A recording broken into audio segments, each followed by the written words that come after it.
After my son's funeral, his professor called me with a trembling voice. Come to my office immediately. Don't tell anyone. I have something to show you.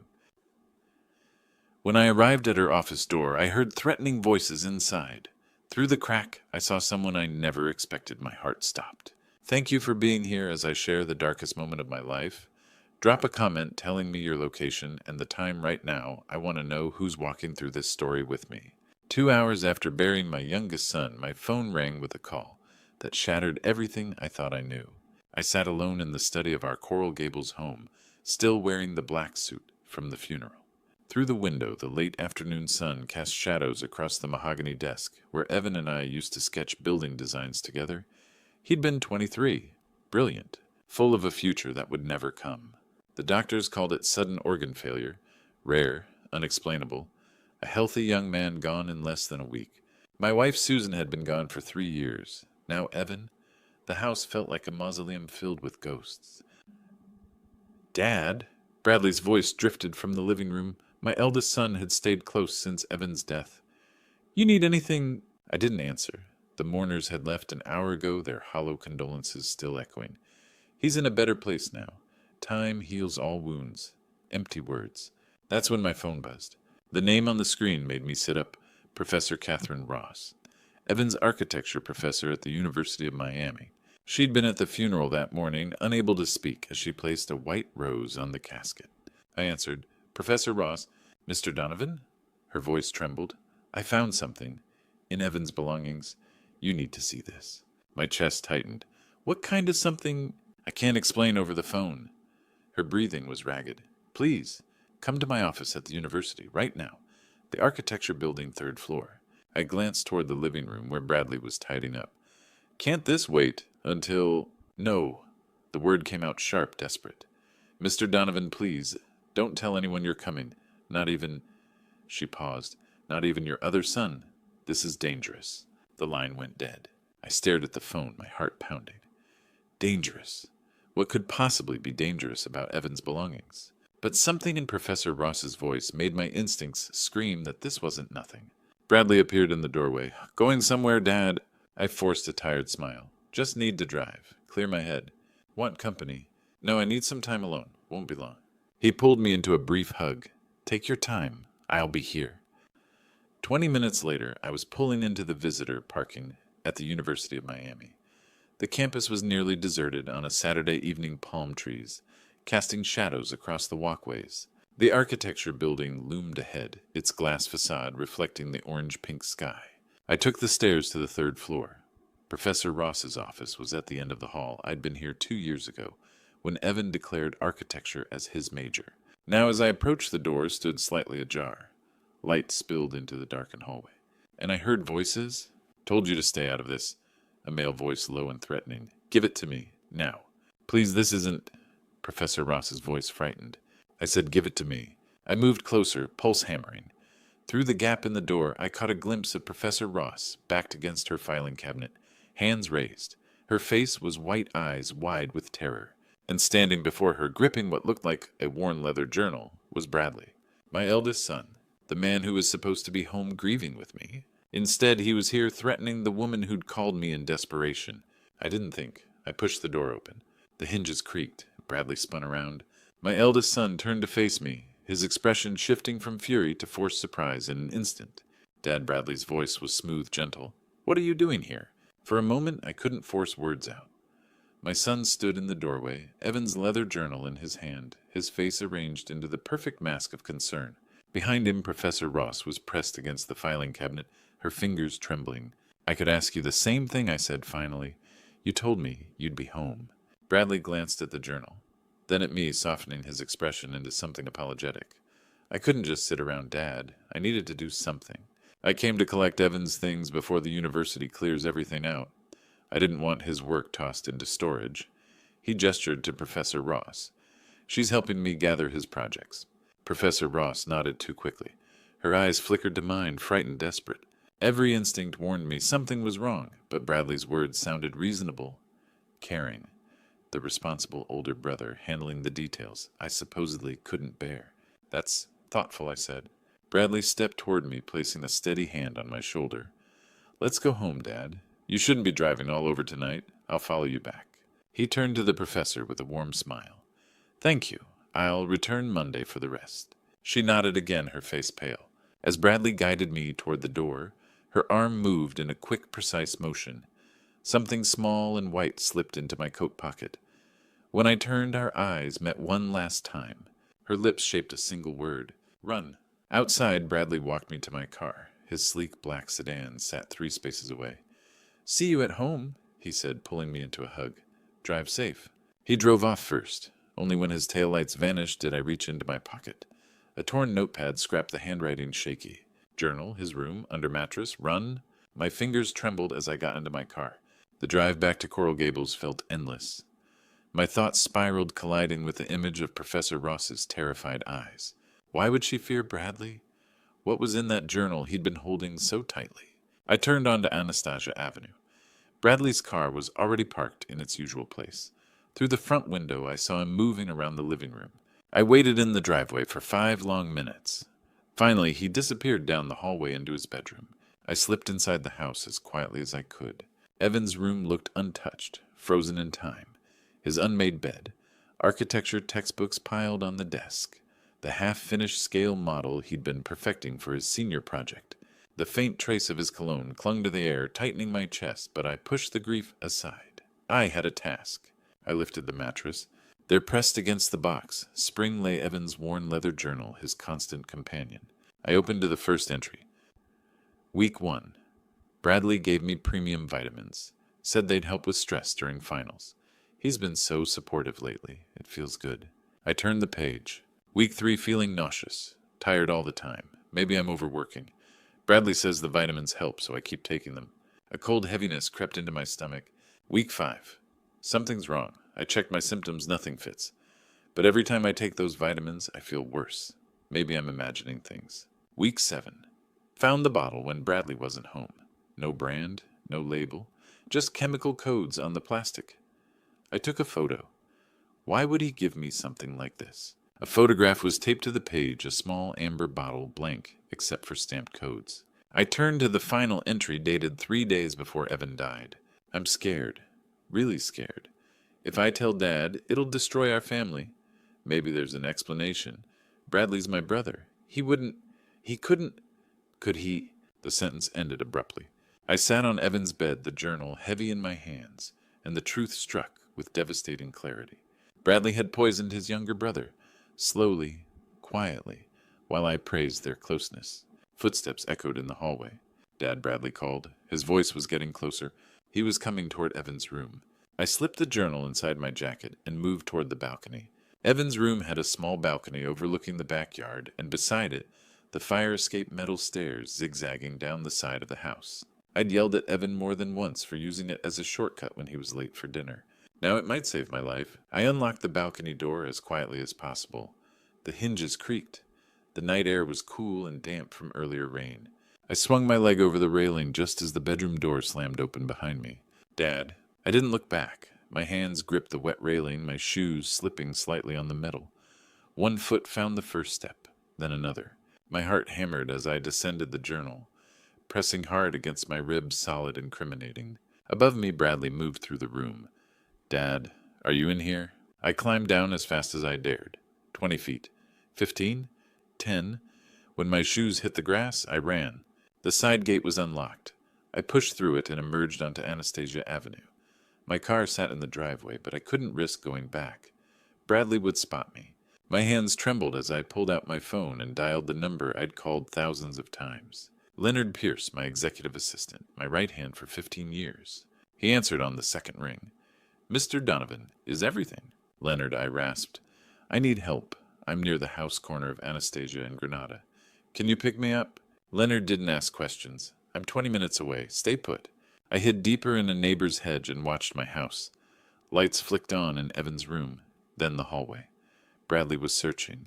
Finally, headlights approached. Leonard's silver Honda pulled over and I ran to it. Drive, I said. Leonard pulled away smoothly, his calm presence steadying me. At 50, he'd guided me through countless business crises. But this was worse than anything we'd faced. Where are we going? He asked. Anywhere but here. I pressed my hand against my jacket, feeling the journal beneath it. I'll explain later. He nodded and drove toward downtown Miami. 10 minutes later, we parked inside the loft, downtown too. Leonard led me to his small studio unit, 1204, where he stayed during late nights at the office. Sid, he said softly, "Tell me." So I did. Everything. Professor Ross's call, finding Bradley in her office, her warning, the journal, the entries, the photo of the unlabeled bottle. When I handed him the journal, Leonard's hands shook as he read. His face went pale, then flushed, then pale again. My God, Bradley did this. He killed Evan. I think so. I know how it sounds, but it doesn't sound insane. He closed the journal carefully. I believe you. What now? Before I could answer, the TV on the wall flickered to life the evening news. Breaking news from the University of Miami, the anchor said. Professor Catherine Ross was found dead this evening, apparently from a fall from the 5th floor of the architecture building. Preliminary reports suggest a possible suicide. The screen showed police tape flashing lights. The journal slipped from my hands. No.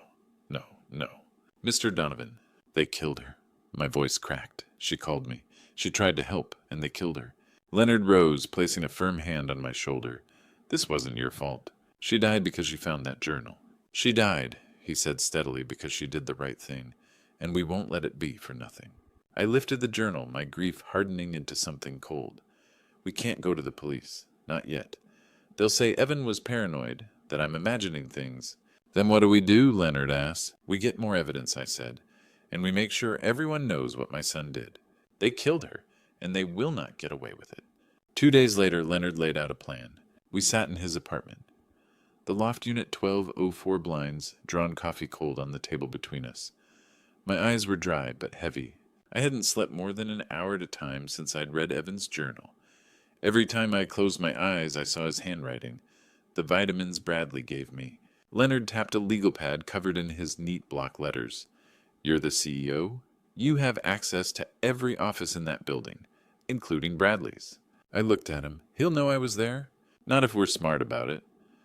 Leonard turned his laptop toward me. On the screen was a blueprint of One Brickell Plaza, floor 28 highlighted. Security cameras cover the hallways, but I bought a device online, a signal jammer. It'll loop the feed for 3 minutes. Just enough time. 3 minutes, I repeated. You go in. I stay in the car, monitor the system. You find what we need and get out. I stared at the blueprint. Bradley's office. Suite 2800. The same office where I'd taught him how to read a contract. What if his computer's locked? I asked. Leonard pulled a small app up on his phone. TeamViewer. If you can get the computer on, I can access it remotely and bypass most security folders. I nodded slowly. It was a risk. But we had no choice. The journal alone wasn't enough, not without corroboration. We needed something concrete. Something that tied Bradley to Gordon Mitchell, our CFO. Something that proved intent. Tonight, Leonard said. 2 a.m., minimal security. No one on the executive floor. The drive to Brickell was silent. Leonard parked 2 blocks away, engine idling. I wore gloves, a dark jacket. My hands shook as I pulled the building key from my wallet. 3 minutes, Leonard reminded me, eyes on his tablet. Starting now. I walked through the side entrance, took the service elevator to 28. The hallway was empty, sterile, under fluorescent lights. I moved quickly to suite 2800, slid my master key into the lock, and stepped inside. Bradley's office smelled like leather and cologne. I sat at his desk, powered on his computer. The screen blinked to life, prompting a password. My chest tightened. I tried the obvious ones, his birthday, his mother's name. Nothing. Then, almost on instinct, I typed EO3 Memphis 2, Evan's birthday, March 15th, 2002. The screen unlocked. A bitter, sick irony. I whispered into the phone. Good. Look for a folder labeled private or something similar. I scanned the desktop. There it was, private. Locked with another layer of security. Found it. It's encrypted. Give me 10 seconds. I held the phone up to the monitor. Leonard's app flashed on his end. The folder blinked, then opened. Inside were emails. Dozens of them. I clicked the most recent thread. My blood went cold. From Bradley Donovan to Gordon Mitchell. Subject, no subject. The problem needs to be handled, quickly. From Gordon Mitchell to Bradley Donovan. I can source it, untraceable, slow acting, 15,000. From Bradley Donovan. Do it. Once he's gone, the company's mine. We split the 2.3 offshore like we agreed. From Gordon Mitchell. Your gambling debts get cleared. I retire comfortably. Done. I couldn't breathe. I took photos of every email with my phone hands trembling so hard I nearly dropped it. Philip! Leonard's voice cracked through the line. 1 minute. I closed the folder, shut down the computer, wiped the keyboard with my sleeve. I walked out, locked the door behind me, and took the stairs down, heart hammering in my chest. Leonard was waiting in the car engine, still running. I climbed in and he pulled away slowly, headlights off until we reached the main road. I showed him the photos. He read them in silence, jaw tight. We have proof, I said, voice hoarse, but we need more. We need his voice. Leonard looked at me, eyes hard with understanding. Then we go back. The next afternoon I returned to the office, this time openly. I took an Uber from Leonard's apartment. My car was still parked outside my house on Anastasia Avenue, untouched since the day I'd left it there in a panic. I couldn't go back, not yet. Not while Bradley still lived under that roof. I walked into One Brickell Plaza like I had 1,000 times before. Nodded at the security guard, took the executive elevator to 28. A few employees greeted me in the hallway, sympathetic smiles, quiet condolences. I returned them with a tight nod. Thank you, I said. I'm just catching up on a few things. No one questioned it. I was Philip Donovan, founder and CEO. This was my building. Bradley's office was empty. His assistant told me he was in a client meeting across town, wouldn't be back until evening. Perfect. I stepped inside, closed the door softly behind me. From my jacket pocket, I pulled the tiny microphone Leonard had ordered online. Wireless. Voice activated. Range of 50 feet. I crouched beneath Bradley's desk and pressed it into the shadowed corner where the wood met the metal frame. Invisible unless you were looking for it. Then I stood, smoothed my jacket, and walked out. By 5:30 that evening, I was back at Leonard's apartment. He handed me his phone, the listening app already open. It's live, he said quietly. I sat on the couch, phone in hand, and waited. At 5:32, Bradley's voice crackled through the speaker. Gordon, it's me. I froze. What's wrong? Gordon Mitchell's voice, clipped, cautious. The old man's starting to ask questions. He went to the university the other day. So stay calm. The professor's suicide closed that door. There's no evidence. We need to move the offshore funds faster. 2 weeks, Gordon said. You'll be announced as president at the gala. After that, we liquidate and disappear. There was a pause. Then Bradley's voice again, lower, bitter. I should have done this years ago. He was always Dad's favorite. Evan this, Evan that. Well, not anymore. I stopped breathing. Leonard reached over and paused the recording. Philip. Play it again, I said. He did. He was always Dad's favorite. Well, not anymore. I heard it in his voice. Not regret, not guilt, satisfaction. Leonard turned off the app. The room fell silent except for the hum of the air conditioner. We have enough, Leonard said quietly. The journal, the emails, this recording. We can go to the police now. I looked at him. My hands were steady now, my voice too. No, Philip, I want the world to see it, I said. I want him to fall in front of everyone, not in some interrogation room, not in some plea deal behind closed doors. I stood. I want him destroyed, publicly. Leonard studied me for a long moment. Then he nodded. The company gala, he said. Next Friday, Four Seasons, Miami. 500 guests. Investors, board members, press. Exactly. I paced the small living room. We'll prepare a presentation, video, audio, evidence. I'll contact our AV team, tell them I'm giving a tribute to Evan. They won't question it. And Detective Rivera, Leonard asked. You reach out. Quietly. Tell him to be there. Tell him we have something he needs to see. Leonard picked up his phone, already typing. 7 days to prepare. 7 days, I repeated. I walked to the window, looked out over the Miami skyline. Somewhere out there, Bradley was sitting in his office, confident, untouchable, planning his ascension. He had no idea. In 7 days, he'd stand on that stage to accept his new role, and I'd make sure the whole world saw exactly who my son really was. Not the victim, the killer. The ballroom at the Four Seasons Miami glittered with Miami's elite. Crystal chandeliers cast shifting shadows across marble floors as 400 guests mingled beneath soaring ceilings. The air hummed with perfumed champagne and the low murmur of powerful people making deals. This was the Donovan Development Annual Gala at Ballroom Level 7, 1435 Brickell Avenue, an event where Miami's wealthiest gathered to celebrate ambition. Tonight's purpose was monumental, the official announcement of Bradley Donovan as the new president and COO of Donovan Development, one of South Florida's premier real estate empires. Backstage, Bradley adjusted his midnight blue Tom Ford suit. The mirror reflected a man at the pinnacle of achievement, polished, confident, ready to inherit his father's legacy. When the MC called his name, he stepped onto the stage, greeted by polite applause. "Good evening," Bradley began, gripping the podium, his smile perfectly measured. "To continue my father's extraordinary legacy is a professional honor and a sacred family duty." He paused, letting the room absorb the sentiment. "My late brother Evan would have been proud. He believed architecture could transform lives." His voice cracked just enough. "This company is built on family values, integrity, and the dreams we pass down." Applause swelled. Cameras flashed. Bradley basked in the admiration. Then the stage lights shut off. 3 seconds of total darkness, a ripple of confusion. When the lights returned, a figure stood beside Bradley. Philip Donovan. Gasps swept the ballroom. Philip wore a simple black suit, his face gaunt, but resolute eyes blazing with grief and fury. He looked like a man risen from mourning. "Mr. Donovan, a guest called. We didn't expect—" "You're supposed to be in mourning," someone whispered. Bradley's face turned white. "Dad, what are you doing here?" Philip approached the microphone, his voice slicing through the murmur. "I'm here to tell the truth about my son's death." Silence slammed over the room. From the control booth, Leonard pressed a button. The massive rear screen flickered on. Pages from a leather journal appeared, Evan's handwriting growing increasingly frantic.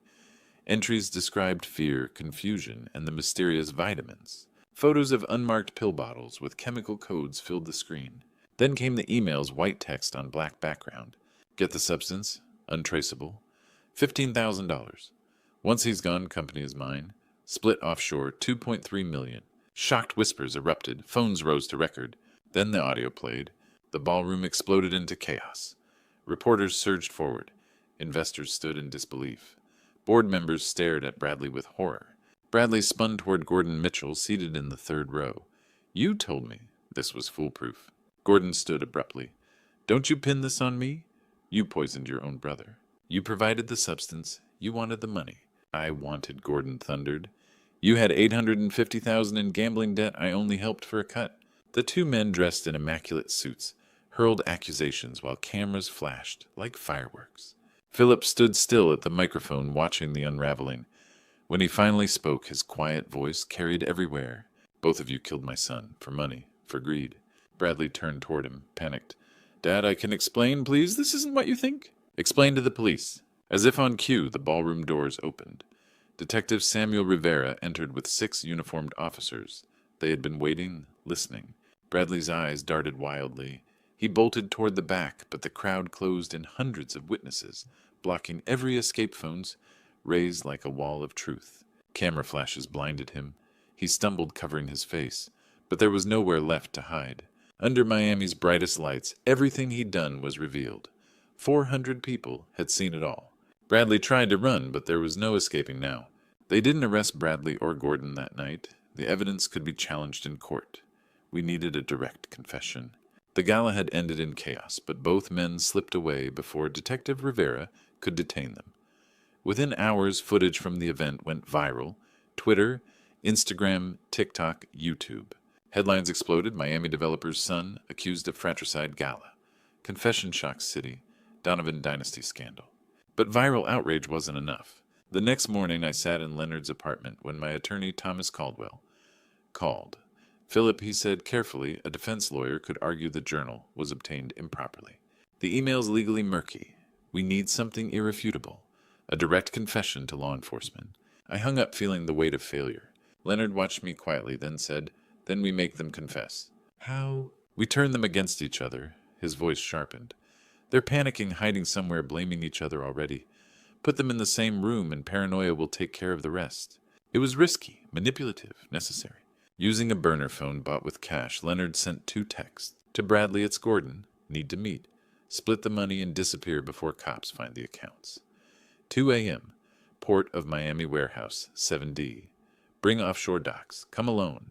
To Gordon, "It's Bradley. We need to meet. Plan our escape." 2 a.m. Warehouse, 7D. "Come alone or we're both finished." Leonard informed Detective Rivera. Rivera hesitated, but agreed. "Units will wait outside.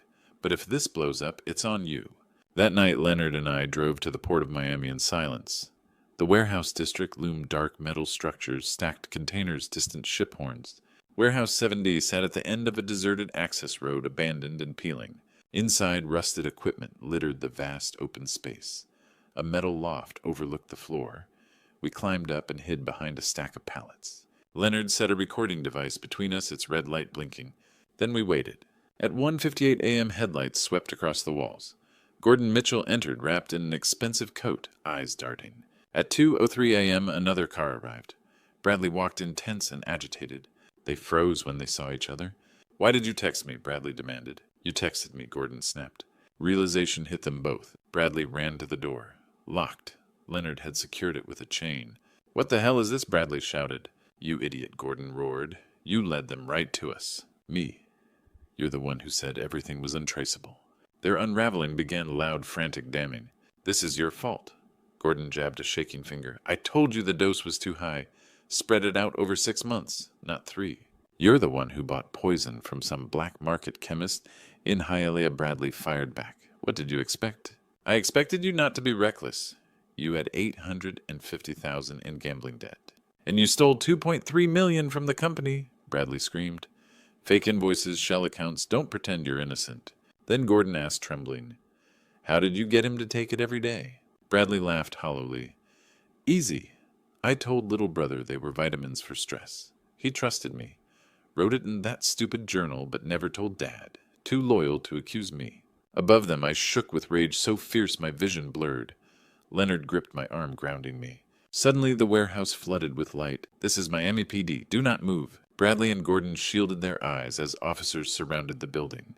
Bradley glanced up and saw us. His face twisted. "You set this up." Police burst in from all sides. Gordon raised his hands instantly. "I surrender. I'll talk." Bradley ran. He sprinted toward the exit, but I was already descending the stairs. He pivoted and charged at me. "You ruined everything," he shrieked. "He was nothing, just in the way." I stepped back. "He was your brother?" "He threatened my inheritance." Bradley lunged, grabbing my jacket. I stared into eyes that no longer looked like my son's. "Your brother loved you. Your mother loved you. And you threw it all away." "Don't talk about Mom," he whispered, breaking. Then he lunged again. Leonard stepped between us, shoving him backward. Bradley stumbled and fell hard onto the concrete. Officers swarmed him, cuffing his wrists. Gordon was cuffed moments later. As they lifted Bradley to his feet, he looked at me, eyes wet. "Dad." I turned away. Detective Rivera met me at the exit. "We got everything, Mr. Donovan. Full confession. They're done." I nodded. "One son dead, one in handcuffs." And I walked out into the night alone. 6 weeks later, I sat in courtroom 601 of the Richard E. Gerstein Justice Building. The room smelled of old wood and tension. Fluorescent lights hummed overhead, harsh and unforgiving. The gallery overflowed with reporters, former employees, curious onlookers, and a few of Evan's friends who wanted to see justice done. This concrete fortress at 1351 NW 12th Street had judged Miami's darkest cases. Today it would judge my eldest son. Judge Howard Stevens presided, steel gray hair, sharp eyes, a man known for fairness without softness. Even he seemed affected by the gravity of what Bradley and Gordon had done. Both defendants sat at the defense table, separated by their attorneys. Gaunt pale, their once expensive suits hung loosely on them. Bradley stared forward, jaw locked. Gordon stared at his hands, hollow and defeated. Prosecutor Monica Price rose. "Your Honor, the evidence is overwhelming. The victim's journal documents his symptoms and suspicions. Emails show payment discussions for acquiring poison and splitting embezzled funds. Recorded calls reveal their conspiracy. And most damning, we have full confessions from the Port of Miami warehouse, witnessed by Detective Rivera and multiple officers."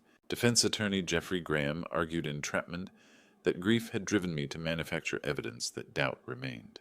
Judge Stevens responded crisply, "The confession was voluntarily obtained with police present. The evidence stands." Witnesses followed. Kyle Henderson, Evan's roommate, testified with a trembling voice. "Evan told me Bradley was being unusually nice, bringing him vitamins, checking on him. He felt something was off. He never imagined—" Kyle wiped his eyes. Then Patricia Reeves from Donovan Development testified. "I saw Mr. Mitchell meeting privately with Bradley twice a week. It was odd Gordon didn't report to Bradley. When I asked, he became defensive. Piece by piece, the case built an unbreakable wall. The jury deliberated for 3 hours. When they returned, the forewoman announced, on all charges of first-degree murder conspiracy to commit murder and fraud, we find the defendants guilty. Gasps filled the courtroom. Reporters scribbled. Someone behind me cried, perhaps a professor of Evans. Judge Stevens addressed the defendants. The callousness with which you ended a young life is beyond comprehension. You poisoned a trusting young man, slowly, methodically pretending concern, while watching him die. This was not survival or passion, but greed. He pronounced sentence. Bradley Donovan, life imprisonment without parole. Bradley didn't move, but his hands shook. Gordon Mitchell, life imprisonment without parole. Gordon collapsed into a quiet sob. Bradley looked at me across the courtroom. Regret, sorrow, or desperate hope flickered in his eyes, none of which I could return. I looked away. Officers cuffed both men and led them through the side door, their footsteps echoing. Outside, reporters crowded around me. Cameras flashed. I raised a hand. Justice has been served. But it doesn't bring my son back. I walked away before they could ask more. 6 months later, I stood at 299 Coral Way Suite 205. A new sign read, the Evan Donovan Memorial Scholarship Fund. Through the window hung a photo of Evan smiling beside one of his architectural models full of promise. Leonard stood beside me holding a folder. First recipient interview today. We created the fund using a large part of my personal wealth, full scholarships, for talented architecture students with financial need. Evan would have loved that. A young woman, Megan Taylor, entered nervous, determined, clutching her portfolio. She worked 2 jobs, studied at Miami-Dade College, and had designs that moved me deeply. Thank you for this opportunity, she whispered. I won't waste it. I smiled genuinely for the first time in months. Make Evan proud. Later that day, I drove to Woodlawn Park Cemetery. 2 graves rested beneath an old oak tree, Susan's and Evan's. I placed white roses for Susan, sunflowers for Evan. Kneeling, I whispered, he's helping others now. I couldn't save him, but I can save his dream. A breeze rustled the leaves overhead. For the first time, I felt the beginning of peace. Not happiness, but meaning. I had lost 2 sons, one to death, one to greed. But through Evan's legacy, others would rise. Justice was served. Something good was growing from the darkness. And maybe, just maybe, that was enough. Looking back at my story, I see a father who was too blind to see the poison growing in his own home. I was so focused on building an empire that I failed to see my eldest son drowning in debt and desperation. My advice to you, especially those reading Grandpa stories like mine to learn from past mistakes, is this: wealth means nothing if it corrupts the souls of those you love. Success is hollow when it breeds envy between brothers. If this true story teaches anything, it's that we must know our children's hearts, not just their accomplishments. Talk to them. Really listen. Don't let money become the measure of their worth or yours. Because I learned too late that the greatest inheritance I could have given wasn't property or position. It was integrity, compassion, and the knowledge that they were loved equally. In my darkest hours, I turned to God, asking why He allowed such evil to flourish in my family. I realized He was asking me the same question. Why did I allow ambition to replace attention? Wealth to replace wisdom? These grandpa stories aren't just cautionary tales. They're mirrors reflecting what happens when we lose sight of what truly matters. This is my true story, raw and unfiltered. I share it so others might avoid the mistakes I made. Among all the grandpa stories you might hear, I hope mine reminds you that family is fragile, and greed can destroy even the strongest bonds. If this resonated with you, please leave a comment telling me where you're from and what lessons you took away. Share this true story with someone who needs to hear it. And subscribe to the channel for more powerful real-life stories that teach us how to live better. Thank you.